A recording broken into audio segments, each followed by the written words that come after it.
Hey everyone, welcome back to On the Road of Recovery. We have Johnna here from Lancaster, Ohio with us. She is here to share her recovery story. So first we'll just start easy questions. Can you describe your childhood for us? What was it like? Did you grow up with both of your parents? I grew up with a single mom.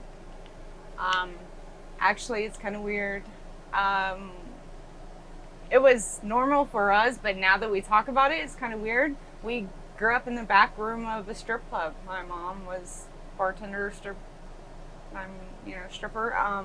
So that's where we spent our after schools. um, but she was a single mom of four, and she worked a lot, so there's a lot of times that she wasn't around. My dad left when I was 3, so I never knew him. We moved a lot, and then once I became a teenager, she had gotten married and adopted some more kids. I am the oldest of 5. I'm the oldest of 4 biological, but then there was 4 more added, so it's a big family. Yes. Um, do you recall throughout the early childhood years any traumatic events that happened? My baby brother died when I was 9. It took a big toll on our family. My mom kind of lost her shit for a little while. And, it kind of ripple effect. Then we started going into church heavy and things like that. But a lot of the I know some things that had happened to me when I was younger, but I don't really remember them. So yeah, I don't. My mom, I remember seeing my mom drink like one time. Like she wasn't into drugs, she wasn't into drinking, so it wasn't. I mean, our Christmases came from the thrift store. Like, we were low income, but it wasn't like a big deal. We were just, that's just how we lived. Like elementary school, I felt fine. So awkward in middle school. And in high school, I just turned my awkwardness into assholeness and hung with the outcasts, and just kind of started acting out and getting into fights. And How old were you when you first started experimenting with drugs and alcohol? so the first time I hit a joint, I didn't inhale, but I was 13. It was like a one-time thing. The neighbor had it, and we all snuck around the corner and hit it one time. And it wasn't until probably a year later when I started actually smoking weed. I did acid for the first time when I was 15, and then I got into a relationship, a really bad relationship, when I was 16. I ended up leaving home, got on coke and acid and pills, and yeah. When do you think it became a problem? Actually, not until I was older. I've always kind of dabbled, but when I turned 18, after I turned 18, I got pregnant with my daughter. And then right after that, I got pregnant again. So I was more focused on being a mom. But then I moved from Columbus to Circleville, and I realized how much people were paying for pills down here compared to what I could get them for in Columbus. And I thought, wow, let's become a billionaire and sell pills. Like, let's triple my money. I'm a single mom. Not so smart. So I started selling pills in Circleville, and that led to me dabbling a little bit. I started going to Florida, taking Florida trips to get 30s, and that turned into a 30 habit. So that was about the time I was between 26 and 28. And there came a time that the pills kind of drifted away and the harder stuff set in. In 2010, my house caught on fire, and I had just started doing heroin, and I wasn't like an everyday user, but the day my house caught on fire, my mom came down to get the kids. We had nowhere to go. I was going to take him to the shelter, and I was told that it was a selfish move to take the children there.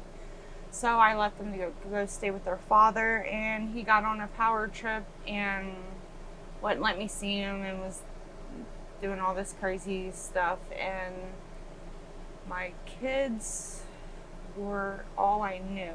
So I kind of lost myself, and that's when I dove head first, because I just could not. I didn't want to feel that. I didn't want to feel what I was feeling. And unfortunately, that the day my house caught on fire, I opened up and told my mom, like, I have this problem. I need to fix it. And it kind of backfired on me, and she kind of put the motion in to get the kids taken away. But I went, it became an obsession. I was selling drugs, I was doing drugs, I was running drugs, like whatever I had to do, I was doing it. Got myself in some trouble, you know. What kind of trouble? I caught some felonies, a couple SWAT raids, newspaper articles. Yeah. I didn't, it was my first time ever getting in trouble. I caught 2 F5s for selling crack and heroin. I got the treatment in lieu. I did what I was supposed to do. Actually, no, I didn't. I'm lying. I mean, I did, but I was kind of still using on probation and getting away with it. I mean, I'm just going to be transparent. Like, I didn't do the whole 3 years, but I did get through it, and they did dismiss the charges. So, yeah. I mean, and that's perfectly normal for someone with our brain and mind. We'll try to get away with what we can try to get away with. Yeah, you know what I mean? It was like as soon as you leave the PO's office, it's straight to the dope house. I lost my first 3 children, and I was out on the streets for 10 years. And then I got clean for 2 years, and I had a baby. We had a house. We were working. And after 2 years, I relapsed, and I got endocarditis and ended up in a nursing home. I was in heart failure when they carried me into the hospital. They had to do 3 blood transfusions. It was like, it's all fuzzy to me now, but it was really bad. And I ended up losing custody of him, my little one, and then I worked to get him back. And then I messed up again, got endocarditis again. I didn't know that until I ended up pregnant again, and I tried to detox on my own, and it seemed so much harder this time than any other time. So I went to the hospital down here in Lancaster and for help. Like, I wanted help. I needed to detox. Like, I couldn't do it on my own. And I was 26 weeks pregnant, and they told me I had endocarditis, and they were giving me antibiotics, and little did I know they were actually inducing my labor. So he was born at 26 weeks by emergency C-section because I didn't want any more damage done to the baby because of my tox screen. He was on a ventilator for 5 months at Children's in the ICU. He came home after 5 months, and he stayed on oxygen for the next few months. I'd like to say that that was the last time I used, was when he was born, but while I didn't even get to see him until he was a month old, but while watching him suffer in Children's, I ended up slipping up, and they caught me, and they banned me from the hospital and from seeing him. And I knew, like, history's gonna repeat itself. I'm gonna lose my children all over again, and all I've ever wanted to be was a mom. So I like called Children's Services on myself. Well, they had already done it, of course, but I voluntarily opened a case on myself and started working with them, started working a program, started doing whatever I could do to make sure that I brought my baby home, because watching what he had to go through and what trials he still has ahead of him sucks. It sucks. Was that the turning point for you? Yeah. I always say my rock bottom was never deep enough. Like, there was never nothing that fazed me, because I always have this fucking attitude and I'm stubborn. But when it comes to my children, he was suffering, and that was all my fault. So yeah, I needed my babies. I couldn't do to them what I had already done to my other 3 children. Right. So how long do you have sober now? Wednesday will be 1.5 years. Awesome. Yeah. And how does it feel now to be almost 1.5 years sober? It feels surreal. I was just talking about it the other night. It feels almost like a vivid dream. I can remember the detox and remember the hard times and the struggle, but it feels so far away.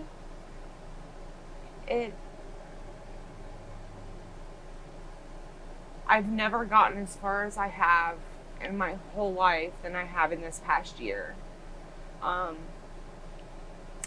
Because Jeremiah was born in Fairfield County. The CPS case was in Fairfield County. We, of course, moved to Fairfield County. April of last year, we were homeless with 3 kids, living in a hotel. Came down here to the shelter, lived there for a couple months until we finally got our own place to live. Now I have a vehicle, I have my kids. I even went back, my mom had fully adopted my older 2 kids. I went back and got custody of, I was going for custody for both of them, but my middle daughter didn't want to leave Columbus. So she stayed, but I got my oldest daughter, and I started a business, and I started a help group here in Lancaster, and a kids' birthday club, and I spend my time trying to give back for everything I took during my addiction, and to pay it forward for all those people that's helped me this past year, that didn't even know me, and they helped me get where I am today. So I just hope that the more I put myself out there and be vulnerable and transparent, the one day somebody somewhere will hear my story and be inspired and know that they can do it too. So what do you do now to maintain your sobriety? I work my program. I go to Ohio Guidestone. I love them. Actually, there are other really great programs in this area. I stay busy. Everything that I do for my business is it's not for my recovery, but I don't only sell things, but I post inspirational quotes. I post portions of my story. It's a place for me to just be me. And say the unspoken things. There's so many things that addicts don't talk about that I am very open with in my business. My help group keeps me very, very busy. I take the money from my business and put it in the help group. Just 3 babies at home, all under the age of 5, plus some teenagers. They're not at home, but my oldest just turned 18 and left home. So sad. But I am so busy. You just have to find a hobby or something that keeps you occupied.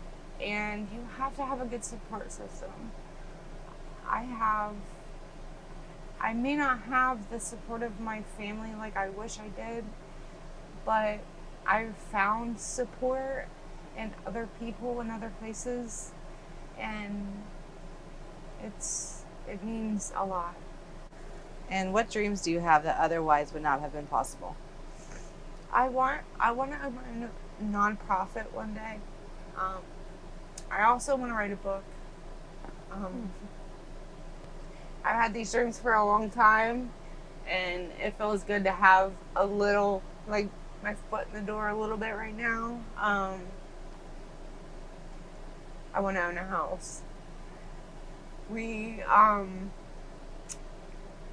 During addiction, you can't save money for anything. You could work 12-hour days, 7 days a week, because we've done it, and be broke. But it's nice when you don't have to worry about how am I going to pay this bill or how am I going to do anything. Like, we're working on fixing our credit so that we can buy our babies a house. Like, saving money. It's nice. It's nice. It's different. Are you generally happier now? I am very happy. I'm a very optimistic person. I'm very humbled. I tend to see the good in the worst situations. I'm kind of the positive one of the group. I feel so alive giving back and helping people. Like, being a part of the community and being able to help somebody in one way or another, it makes me feel alive. And I've never felt so alive in my whole life. 1 Peter 4:10 says that God gives you a gift and you are to use it to serve others. And I feel like, I mean, it may sound stupid, but maybe he felt that I was strong enough to withstand the addiction so that I could turn around and help somebody. And that's what I want to do. I mean, that's what I'm trying to do. Do you have any words of hope that you would like to share with someone trying to get sober? Just don't stop. Even if you slip, you can always come back. It's not, you can do it. I never thought that my 2 days, my 5 days, my 3 months would ever turn into a year and a half. It did not seem possible. And the struggles along the way, we always get discouraged because we don't have our kids. They won't let us talk to them. We can't see them. We just feel like we keep getting knocked back, but I promise it gets better. It gets better. The light will shine and the babies will come home. Because I know a lot of us, that's what we're working for. All right. Well, thank you so much for being so honest and open with your story. Is there anything else you'd like to share with us? Anything I didn't ask? No, I think I got it. And I really appreciate being able to do this. Well, we appreciate you, your story. And, you know, you said before, but I know that your story will help other people, not probably more than one. And it's amazing that you were able to share it with us. So Thank you so much.